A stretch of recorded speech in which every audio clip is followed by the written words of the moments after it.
Jaz sem Dušan Čižmek, prihajam iz Premogovnika Velenje. Naša inovacija je rudarski napredovalni stroj za izdelavo rudniških rovov. Razvoj takega stroja traja kar nekaj časa. Jaz moram reči, da smo več let zapored preizkušali, tudi kupili 2-3 stroje standardne proizvodnje tujih proizvajalcev, vendar niso ustrezali, ker pač vsak rudnik ima neko svojo specifiko. Geologija je tista, ki pogojuje način izdelave rudniških rovov. Ker nismo v teh namerah bili uspešni, smo prišli do ideje, da bi z lastnim znanjem, z izkušnjami, ki jih imamo z obstoječimi stroji, izdelali stroj, ki bo ustrezal našim potrebam, našim zahtevam. Prvi poskusi so dali dosti dobre rezultate, vendar ne tiste pričakovane, zaradi tega smo delo nadaljevali in približno 2 letih razvoja smo prišli do te končne verzije. Izdelali smo do zdaj 4 takšne stroje za lastne potrebe.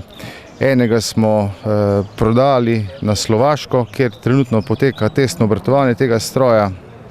Je pa to razmeroma velik stroj, dolg je 12 metrov, težek 26 ton, višina je pa tista, katero smo mi hteli, da je čim manjša zaradi svetlega preseka jamskih rovov. Stroj ne presega višino 2,80 m na najvišjem delu. To je tako dolg podolgovat stroj na gosenicah.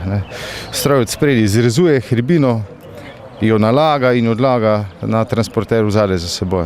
To je osnovna funkcija tega stroja. Stroj omogoča večje dnevne napredke na pripravskih deloviščih, kjer se rovi izdelujejo. O prihrankih lahko pa govorimo v primerjavi z tujimi stroji, če bi en tak stroj približno kupili, vendar, kot sem rekel, takega stroja konkretno ni, ampak cenovno so pa ti stroji bistveno dražji, kot je naš. Mogoče lahko o prihranku govorimo tudi zdaj, ko stare stroje nadomeščamo, s tem novejši so pač manjši stroški vzdrževanja, ker novi stroji so pač zanesljivi v obratovanju.